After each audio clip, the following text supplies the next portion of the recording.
Right, well I'm spraying a body deadener underneath most of the body and in the wheel wells. I've decided to do that after consulting with another friend of mine, so I'm going to do underneath the boot area there, under the rear valance, and I've decided to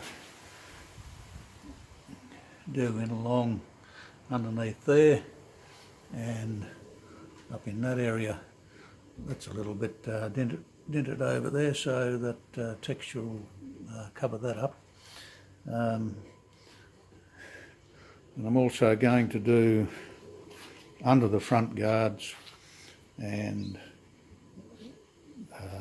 the wheel wells and in this area here.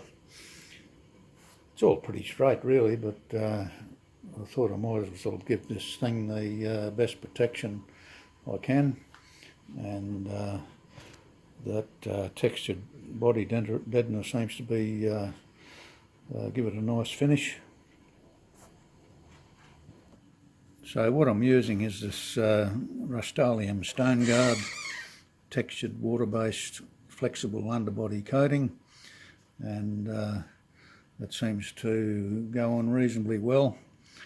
I tried a different brand the other week and under the rear mudguards, and it had a brown stain through it, so I went and got something a bit or a different brand and sprayed this over it, and it went on a lot better.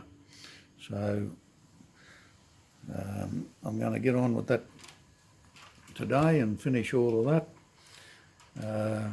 You can paint straight over this stuff apparently, but I am going to use a primer, mainly because I know the top coat will stick to the primer. I don't know how good it would stick to the Stone Guard, although they do say you can just use that. So I'm going to get on with that now, and I'll give you a look on how it all finishes. Inside the engine bay, I'm not going to use this stuff. I'm just going to paint that straight onto the metal after priming it, of course.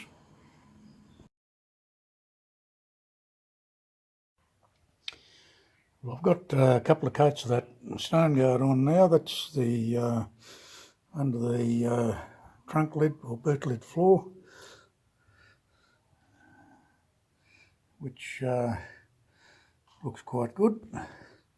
Just that nice textured finish, and right along underneath that sill, up into that section on both sides.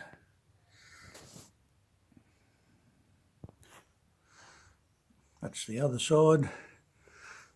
Fall down along underneath there. You got to watch that you keep that that gun moving, otherwise you get the bits of blobs. And there we've got the inner guard section all done there on both sides. So that's just had another little touch-up coat done, so that will dry a little bit better, a bit smoother. But I'm quite happy with all of that really. And there's the right hand side.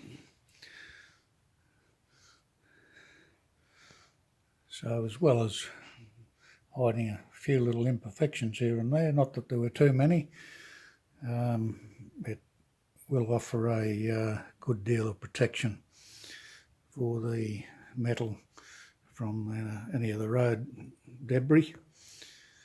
So next job, they say you can paint straight over that, but I'm going to put a primer on it. I'm not going to risk the top coat not sticking to this stuff, so I'll put a primer on it and then paint it. Yeah, just a little side issue. The other day I went and bought a little second-hand bench lathe. It's not a huge thing, but it should turn up the little bits and pieces that I want. It's 230 by 500 mil, centre to centre. It's got thread cutting capability, quick change gearbox there, and a quick change tool post. So yeah, I look forward to getting in and doing a few little jobs with that as they come by. I've got a few there I can do now. I did turn up one little piece the other day, which turned out reasonably well, but as it turned out, I needed to go over the lathe and tighten up a few bits and pieces here and there. I did get a little bit of chatter. So, yeah, something else to play around with.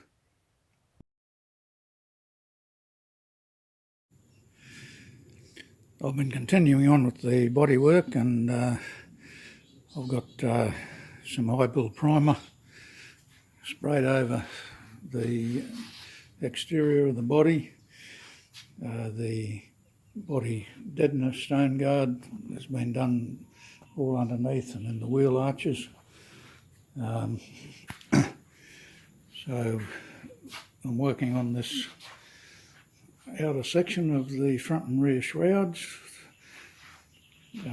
This is the second coat of this high build primer that I've put on. I put one on and blocked it off. I didn't have a putty gun when I did the first coat, so it went on pretty thin. But a good friend of mine has lent me a putty gun, so I've been able to lay this second coat on pretty thick. So I'll block that off tomorrow and see how that goes. The first one that I blocked back, there were a few lows, wasn't too bad, so I reckon this one will probably just about do it. I am contemplating that I'll need a third one just for the final bits and pieces. Also put some on the shelf there. It had a little bit of pitting over where the brake pedal goes, but it wasn't too much. And I've put some primer on the inside of the engine bay. That needs to be rubbed and another coat of primer put on it, but yeah, it's coming along. I was hoping to get a bit of colour on it this week, but the weather hasn't been all that kind to me, so and we are expecting a little bit more rain, but out there today it's not too bad. A little bit of cloud about, but it's warm, a bit over 20 degrees, and quite ideal. Not much humidity, so quite ideal for doing this job. So I'll block that back and I'll show you what we end up with.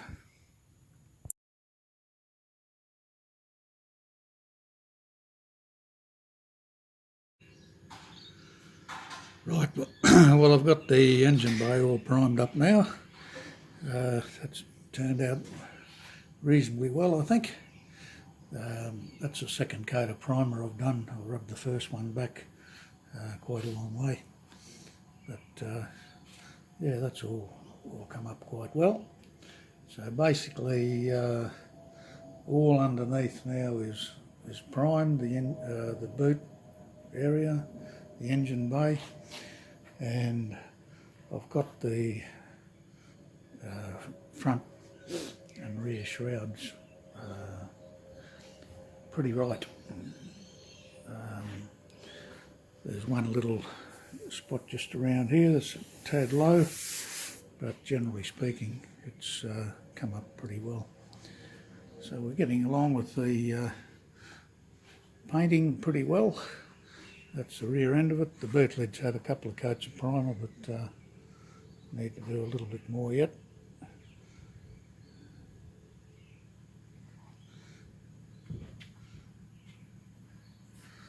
But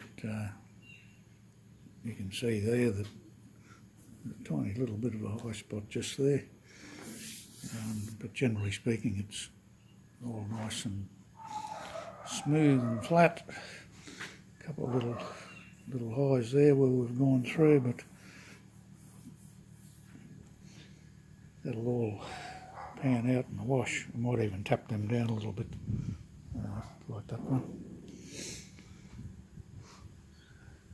So hopefully next week, or even later this week, I might start to get a little bit of colour underneath, particularly boot, engine bay and all underneath.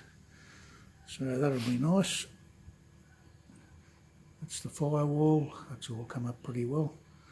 All up underneath up there, I've painted as well as I can. So on to the next bit. I'll keep you posted.